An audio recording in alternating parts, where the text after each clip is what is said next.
So next we are going to study is the flower. Now we are going to study morphology of the flower. तो flower तो हम सब ने देखा है, जो फ्लावर है, जो कलरफुल पार्ट होता है, जो सबको अट्रैक्ट करता है, और वो जो फ्लावर होता है वो मेन साइट होती है रिप्रोडक्शन की, क्योंकि वहाँ पर ही male and female reproductive organs present होते हैं, वहाँ पर ही पूरी फर्टिलाइजेशन वाली प्रोसेस होती है. सो वो कह रहे हैं जो फ्लावर है it is a reproductive unit in angiosperms. Angiosperms कौन से होते हैं? एंजियोस्पर्म जो फ्लावरिंग प्लांट्स होते हैं, जिम्नोस्पर्म्स जिनमें फ्लावर्स प्रेजेंट नहीं होते. It is meant for the sexual reproduction.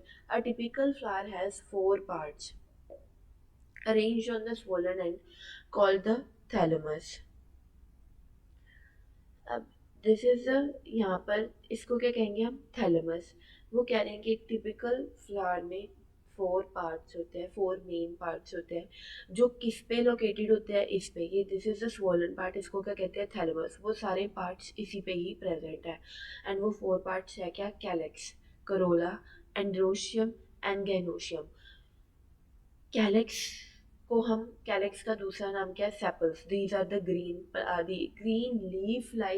Leaf like जो स्ट्रक्चर्स होते हैं उनको हम क्या कहते हैं? कैलेक्स. और उनका दूसरा नाम क्या है? Sepals. Second one is corolla. Corolla are also known as petals, जो कि कलरफुल होता है. Next is androecium and gynoecium. Androecium जो मेल रिप्रोडक्टिव पार्ट होता है, गाइनोशियम जो फीमेल रिप्रोडक्टिव पार्ट होता है.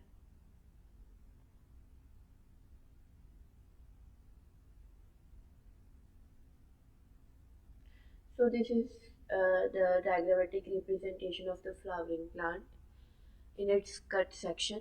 सबसे पहले ये क्या है? This one is a gynoecium. ये इतना पार्ट गाइनोशियम का है, जिसमें क्या कुछ आ रहा है? स्टिग्मा. दिस वन स्टाइल, और क्या आ रही है? ओवरी. This is gynoecium. और ये वाले, दिस वन, ये किसको रिप्रेजेंट कर रहे हैं? एंडरोशियम को, जिसमें क्या आ रहे हैं? Anther and filament. समझ आ गई? दो पार्ट हमने पढ़े, दो रिप्रोडक्टिव, फीमेल और मेल. सबसे पहले फीमेल को हम क्या कहते हैं? गाइनोशियम, जिसमें क्या आता है? Stigma, style and ovary. ये थ्री पोर्शन आते हैं. फिर एंड्रोशियम में क्या आता है? Anther and filament. इसमें ये दो पोर्शन आते हैं. फिर हमने पढ़े कैलेक्स. कैलेक्स क्या? ये सेपल, लीफ लाइक स्ट्रक्चर्स. फिर हमने पढ़ा करोला, जो ये पेटल्स, जो कलरफुल वाली होती है.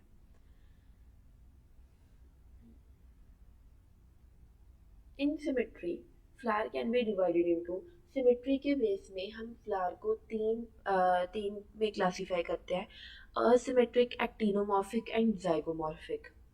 असिमेट्रिक, वो अब असिमेट्रिक में वो फ्लावर्स आ जाएंगे जिनको हम दो इक्वल हाफ में डिवाइड कर ही नहीं सकते, चाहे वो प्लेन जहाँ से मर्जी पास हो रही है. अगर वो सेंटर से भी हो रही है तो भी नहीं कर रहे, अगर हॉरिजॉन्टली हो रही है तो भी नहीं, वो फ्लावर को दो इक्वल हाफ में डिवाइड कर पा रही. उसको क्या कहते हैं? Asymmetric flowers. Can not be divided into two similar half by any plane passing through the centre. इसकी एग्जांपल क्या है? Canna. Actinomorphic. First of all हम असिमेट्रिक को देख लेते हैं. This is example of asymmetric flower. जहाँ से मर्जी हम पास कर दे प्लेन को, करनी सेंटर से, या हमेशा प्लेन सेंटर से पास कर सकते हैं, पर जहाँ से मर्जी कर सकते हैं, चाहे इधर से कर दे, इधर से कर दे, इधर से कर दे. तो अगर हम इधर से कर रहे हैं इसको, तो ये डिवाइड हो रहा है? नहीं हो रहा. इधर से कर रहे हैं तो भी नहीं इक्वल हाफ में डिवाइड हो रहा. इधर से कर रहे हैं तो भी नहीं इक्वल हाफ में डिवाइड हो रहा. So this is the example of asymmetric flower. Example was कैना. Next is actinomorphic. Can be divided into two equal halves by any plane passing through center. Examples are mustard and chili. अब इसके case में क्या है कि दो equal half में हम डिवाइड कर पा रहे हैं, चाहे किसी भी प्लेन से हम पास हो जाएं. From centre. तो यहाँ पर चाहे सेंटर से ही हम, चाहे इस यहाँ से पास हो रहे हैं तो भी दो इक्वल हाफ में डिवाइड हो रहे हैं. इधर से इसको हम डिवाइड कर रहे हैं तो भी इक्वल हाफ में डिवाइड हो रहा है. अगर हम इधर से कर रहे हैं तो भी दो इक्वल हाफ में डिवाइड हो रहा है.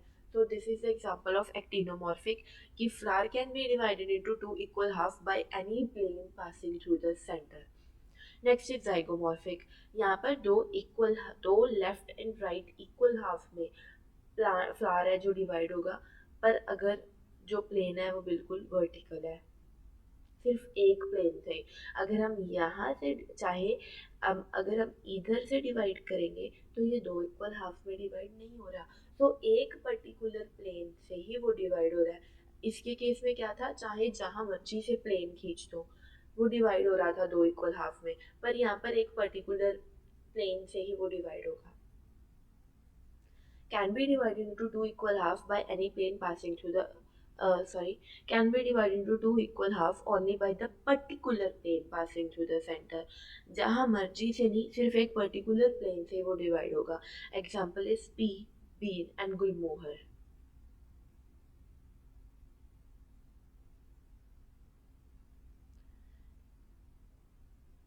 Calyx and corolla are the accessory organs, while endometrium and gynoecium are the reproductive organs. Everyone is clear with this point कि ये तो accessory organs है, इनका reproduction में कोई major role नहीं है, but endometrium and gynoecium are the main reproductive organs.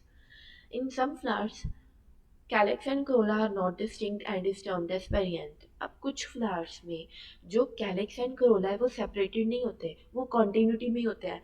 नीचे सेपल्स होंगे और उसके साथ कॉन्टिन्यूटी में ऊपर पेटल्स होंगे।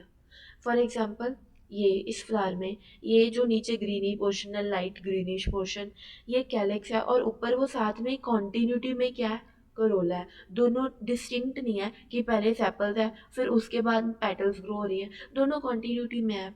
ये इसी को ही हम सेपल कह देंगे, उसको ऊपर ऊपर जाएंगे तो साथ में ही पेटल शुरू हो रही है। तो इसको क्या कहते हैं हम, ऐसे फ्लावर्स को हम क्या कहते हैं, पेरियांथ। एग्जाम्पल इज लिली, और ये फ्लावर मैंने लिली का ही लगाया कि ये नीचे सेपल है साथ में ही पेटल है, कैलेक्स एंड क्रोला सेपरेटेड नहीं है। Flowers having both androecium and gynoecium is bisexual. And अगर यहाँ एंडोशियम है यहाँ गाइनोशियम है तो उनको क्या कहते हैं, unisexual flower. This is the example of bisexual flower. यहाँ पर एंगाइनोशियम भी है और यहाँ पर एंडरोशियम भी है, तो ये एग्जाम्पल किसकी है, बाइसेक्सुअल फ्लावर की। अगर सिर्फ एक यहाँ एंडोशियम हो यहाँ गाइनोशियम हो उसको क्या कहते हैं, यूनिसेक्सुअल फ्लावर, सिंपल।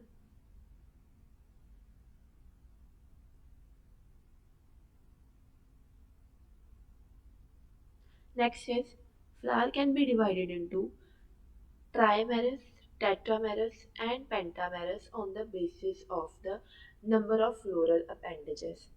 Trimerous अगर when floral appendages are in the multiple of 3 तो फिर क्या कहेंगे, trimerous flowers. Tetramerous if floral appendages are in the multiple of 4. Similarly pentamerous in case of 5 और 5 के multiples में अगर number of floral appendages है तो। ये देखो, this is example of ट्राइमेरस flowers. क्यों, क्योंकि यहाँ पर जो फ्लोरल अपेंडेज है वो 3 इन नंबर है। दिस इज टेट्रामेरस, 1 2 3 4 पेटल्स है। एंड दिस इज पेंटामेरस क्योंकि 5 पेटल्स है, 5 फ्लोरल अपेंडेजेस है। फ्लावर्स विद रिड्यूस्ड लीफ को क्या कहते हैं, bract. At the base of the pedicel are called bracteate. अब सबसे पहले इससे क्लियर हो जाओ कि पेडिसल और पेडंकल्स होते क्या।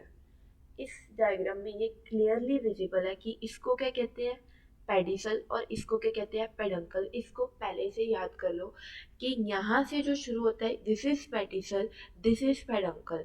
अब वो क्या कह रहे हैं कि flowers with reduced leaf eight the base of the pedicel.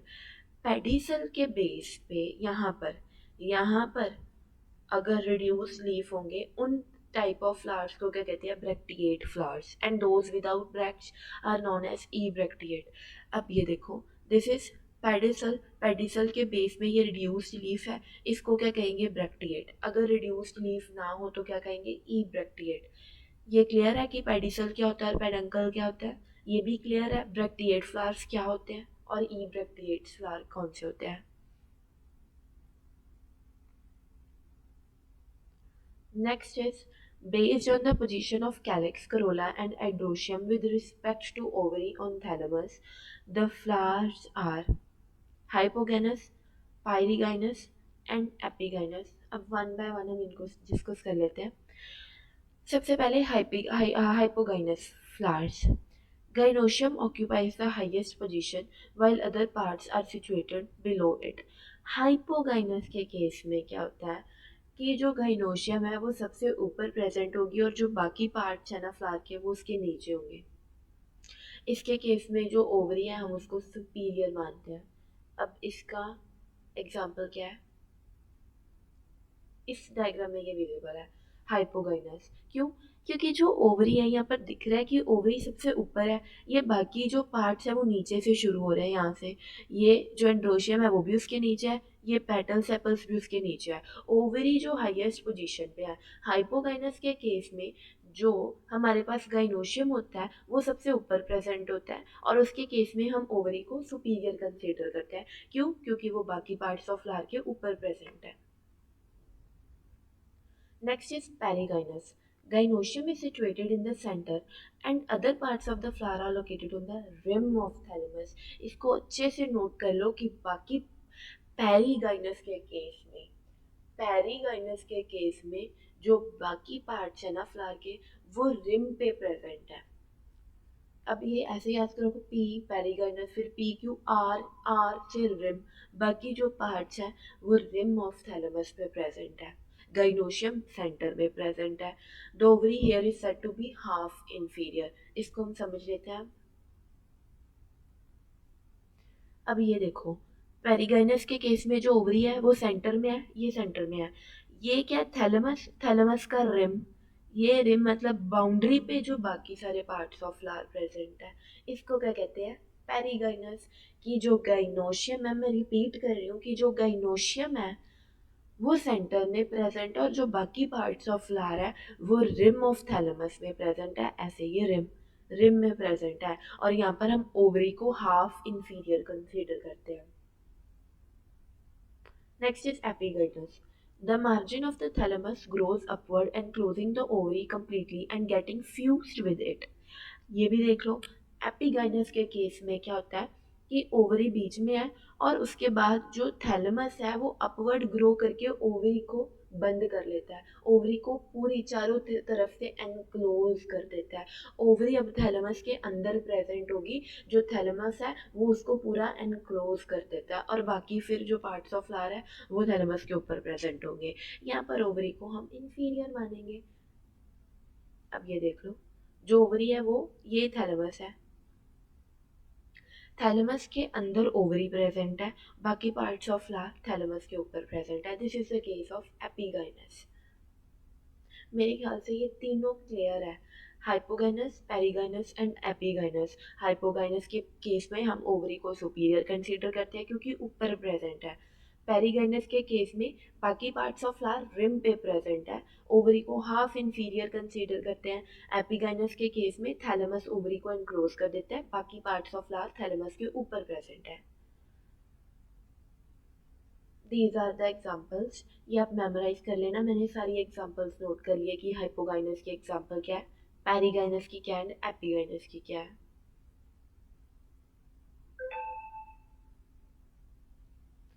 अब फ्यू टर्म्स हम समझ लेते हैं. सबसे पहले अगर आपको कहीं भी दिखे gamosepalous.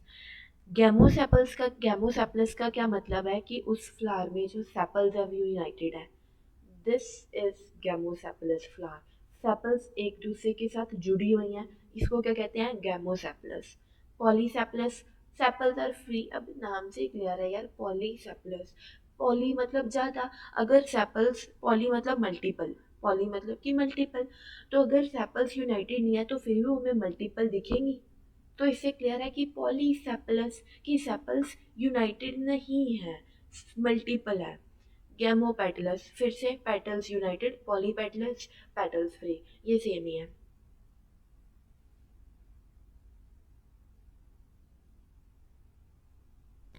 Next topic is aestivation.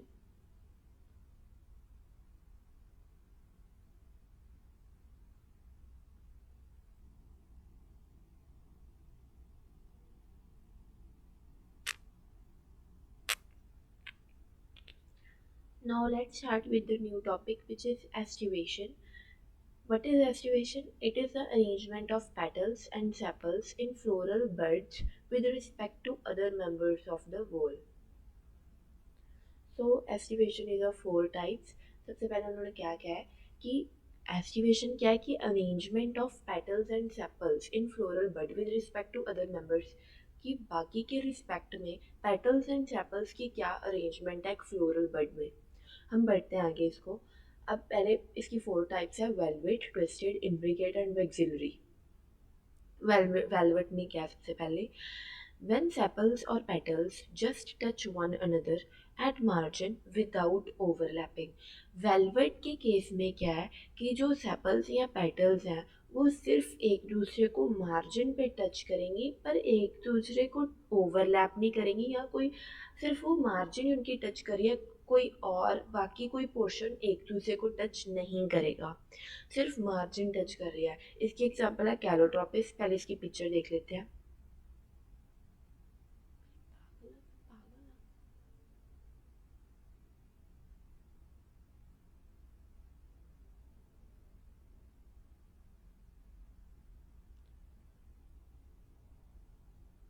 So now we will study estivation. First of all, what is estivation? It is the arrangement of petals and sepals in floral bud with respect to other members of whole, कि कैसे petals and sepals arranged है बाकी parts of flower के respect में। अब इसमें 4 types of estivation है, velvet, twisted, imbricate and vexillary। सबसे पहले हम velvet डिस्कस कर लेंगे। When sepals or petals just touch one another at margin without overlapping। Velvet के केस में क्या है कि जो पेटल्स या सेपल्स है वो एक दूसरे को सिर्फ मार्जिन पे टच कर रही है, उनका कोई और पोर्शन एक दूसरे को टच नहीं कर रहा या एक दूसरे को ओवरलैप नहीं कर रहा, सिर्फ मार्जिन से एक दूसरे को ओवरलैप कर रहे हैं। इसको हम पिक्चर से देख लेते हैं। This is example of velvet. सिर्फ इनकी मार्जिन टच करेंगी, अगर करेंगी तो यहाँ पर पिक्चर में दिखाया नहीं हुआ, पर इनकी सिर्फ मार्जिन एक दूसरे को टच करेगी, कुछ और इनका एक दूसरे को टच नहीं करेगा। This is example of valvate aestivation. Next is twisted. If one margin of the appendage overlaps that of the next one। Example China rose, lady finger and cotton. अगर एक पेटल या सेपल की जो एक margin है वो दूसरे petal की मार्जिन को टच कर रही है, एक पेटल की मार्जिन दूसरे पेटल की मार्जिन को टच कर रही है। ट्विस्टेड हमको पता ही है, अब ट्विस्टेड कैसे का दिखेगा मैं पिक्चर में दिखा देती हूँ। उसको कहते हैं ट्विस्टेड एस्टिवेशन। पेटल की एक मार्जिन दूसरे पेटल की मार्जिन को टच कर रही है। बस ये देखो, ये पेटल एक पेटल है, इसकी एक मार्जिन दूसरी पेटल की मार्जिन को टच कर रही है, फिर इसकी एक मार्जिन दूसरी पेटल की मार्जिन को टच कर रही है, इसकी एक मार्जिन दूसरी पेटल की मार्जिन, सिर्फ एक एक मार्जिन दूसरी मार्जिन को ओवरलैप कर रही है। This is twisted aestivation. Next is imbricate. If the sepal or petal overlaps one another but not in particular direction। कि कोई यहाँ पर ट्विस्टेड में क्या था, एक डायरेक्शन में वो उसके मार्जिन को टच करी है, फिर वो उसकी मार्जिन को टच कर रही है, एक पर्टिकुलर पैटर्न हमें पीछे दिखा है कि दिख रहा था ट्विस्टेड में। इम्ब्रिकेट में भी ठीक है, एक मार्जिन एक पेटल की मार्जिन दूसरी पेटल की मार्जिन को ओवरलैप तो कर रही है पर एक पर्टिकुलर डायरेक्शन में नहीं। इसकी एग्जांपल क्या है, केसिया एंड गुलमोहर। इसको भी पिक्चर से क्लियर कर लेते हैं। ये देखो, इसकी मार्जिन दूसरी की मार्जिन को ओवरलैप तो कर रही है पर कोई पर्टिकुलर डायरेक्शन है, यहाँ पर हमें एक डायरेक्शन दिख रही है, एक पर्टिकुलर डायरेक्शन में ही वो मार्जिन टच कर रहे हैं, पर यहाँ पर रैंडमली किसी भी डायरेक्शन में। पहले इस ये देखो, कोई डायरेक्शन यहाँ पर स्पेसिफिक बन नहीं रही, पिक्चर से क्लियर हो रहा है यहाँ पर एक पर्टिकुलर डायरेक्शन में मार्जिन टच कर रही हैं। Next is axillary.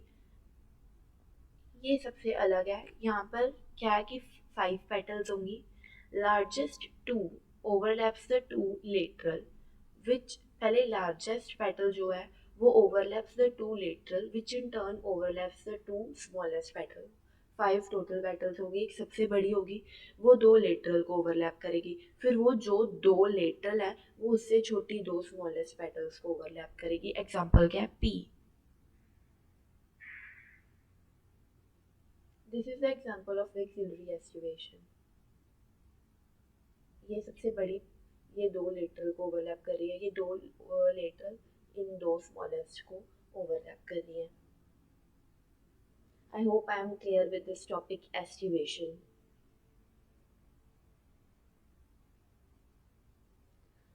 अब हम नेक्स्ट पढ़ेंगे एंड्रोशियम। एंड्रोशियम हमें पता ही है क्या है, मेल रिप्रोडक्टिव पार्ट है फ्लावर का।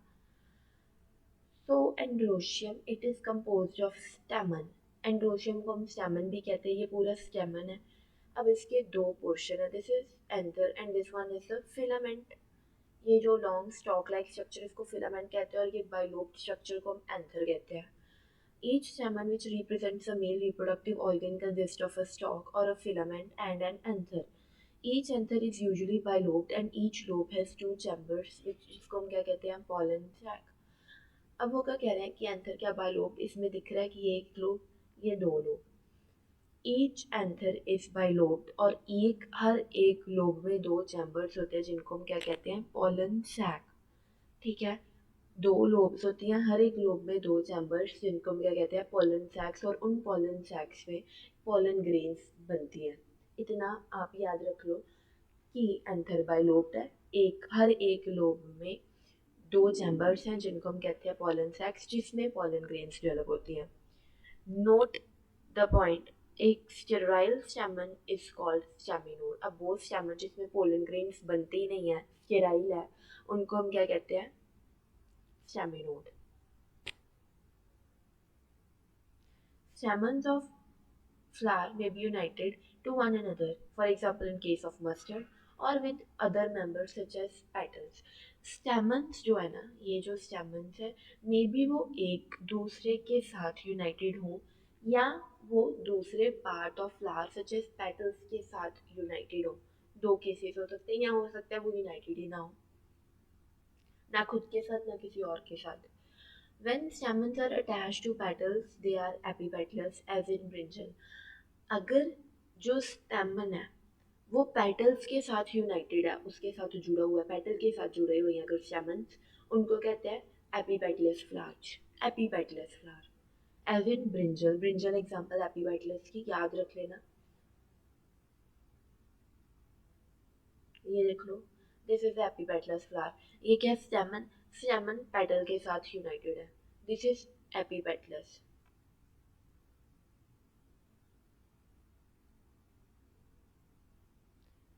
Epiphyllous when attached to perianth as a lily. अब ध्यान से सुनो, अगर जो स्टेमन है वो पेटल्स के साथ अटैच्ड है तो हमने उसको क्या क्या है, एपीपेटलस। अगर स्टेमन पेरियांथ के साथ अटैच्ड है तो हम उसको क्या कहेंगे, एपीफाइलस। दो टर्म्स मैंने बता दी, एपीपेटलस एंड एपीफाइलस। पेरियांथ मैंने पीछे बताया था, लिली पेरियांथ है, क्योंकि अगर अगर सेपल्स और पेटल्स सेपरेटेड ना हो या कहीं डिस्टिंक्ट ना हो, कॉन्टिन्यूटी में हो, उसको क्या कहते हैं, पेरियांथ। अगर स्टेमन पेरियांथ के साथ अटैच हो उसको कहते हैं एपीफाइलस। ये जो लिली है ना, ये मैंने बताया था, ये क्या है, एक पेरियांथ है। यहाँ पर जो ये स्टेमन है वो पेरियांथ के साथ जुड़ा है, इसको हम क्या कहेंगे, एपीफाइलस। द स्टेमन ऑफ फ्लावर में इधर रिमेन फ्री पॉलीएंड्रस और दे यूनाइटेड। मैंने पहले ही बताया था, अगर स्टेमन फ्री है मतलब एक दूसरे के साथ नहीं जुड़े, यूनाइटेड नहीं है, तो उनको क्या कहें, उस पॉलीएंड्रस फ्लावर, उसको क्या कहेंगे, पॉली। फिर से पॉली हम तब यूज करेंगे अगर वो यूनाइटेड नहीं है तो। पॉली मल्टीपल, पॉलीएंडरस, एंडरोशियम, स्टेमन मल्टीपल है मतलब यूनाइटेड नहीं है। और अगर यूनाइटेड हैं तो वो किन किन डिग्रीज में है, कि उन्होंने एक बंच बनाया मोनोडेल्फस, दो बंच बनाया डायोडेल्फस, दो से ज़्यादा बंचेस बनाया तो पॉलीडेल्फस। ये इनके एग्जांपल्स आपको याद करनी पड़ेगी। अब हम पिक्चर्स में देख लेते हैं मोनो, डाई और पॉलीडेल्फस कैसे होते हैं। ये देखो एक ही बंच में है मोनोडेल्फस, यहाँ दो बंचेस है, 1 और 2। डायोडेल्फस यहाँ मल्टीपल बंचेस है, 1 2 3 4 5, 5 बंचेस में है तो इसको क्या कहेंगे, पॉलीडेल्फस। अब हम पढ़ेंगे gynoecium, which is a female reproductive part of a flower. It represents the female reproductive part of flower and is made up of one or more carpels. Gynoecium को हम दूसरा क्या कहते हैं, कार्पल. एंड्रोशियम को हम दूसरा क्या कहते थे, स्टैमन. अब इसमें क्या आता है, गाइनोशियम में क्या आता है, स्टिग्मा, स्टाइल एंड ओवरी. ये 3 रीजन आते हैं गाइनोशियम में. या यहाँ पर मैंने बता दिया है. Ovary is in large part on which lies the elongated tube. The style, this is the ovary. इसमें क्या है, इलोंगेटेड ट्यूब प्रेजेंट है जिसको हम क्या कहते हैं, style. The style connects ovary to the stigma. It is the receptive surface of the pollen grain. ये सबसे ऊपर जो ब्रॉड पोर्शन है, दिस इज द स्टिग्मा. यहाँ पर पोलन ग्रेन लैंड होता है. फिर उन्होंने क्या है कि जो स्टाइल है वो स्टिग्मा को ओवरी से अटैच कर रहा है.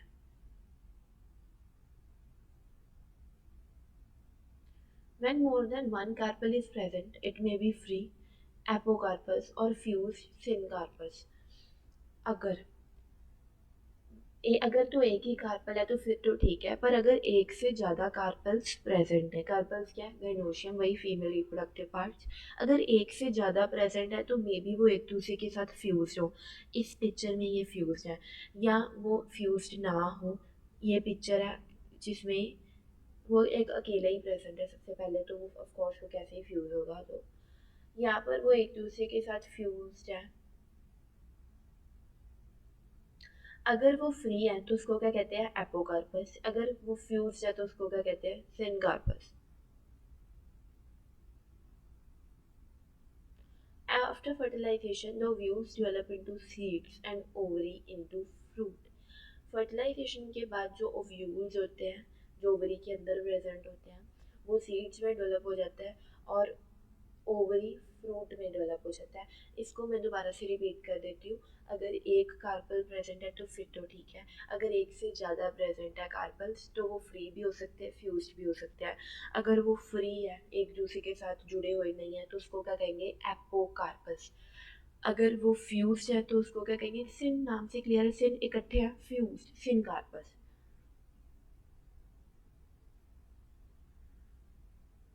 अब हम पढ़ेंगे प्लेसेंटेशन. प्लेसेंटेशन क्या होती है, it is the arrangement of ovules with in the ovary. Placentation का क्या मतलब है, ओवरीज के अंदर हमें पता है ओव्यूल्स प्रेजेंट होते हैं. अब वो ओव्यूल्स किस तरह से अरेंज्ड है ओवरी में, अब उसके उस बेसिस पे हमारे पास 5 टाइप्स ऑफ प्लेसेंटेशन है. Marginal, axile, parietal, basal and free central placentation. सबसे पहले हम पढ़ेंगे, अब हम एक एक को पढ़ रहे हैं. सबसे पहले हम पढ़ेंगे marginal placentation. When all the ovules are born on the margin. नाम से क्लियर है, हमें याद ही ऐसा रखना चाहिए, नाम से याद रख लेना चाहिए, मार्जिनल. अगर सारे ओव्यूल्स मार्जिन पे प्रेजेंट है तो मार्जिनल प्लेसेंटेशन. Example P. अब इसमें खुद देख लो, मार्जिनल प्रेजेंटेशन यही है, ये उसकी मार्जिन है, सारे ओव्यूल्स मार्जिन पे प्रेजेंट है, इसको क्या कहेंगे, मार्जिनल प्रेजेंटेशन.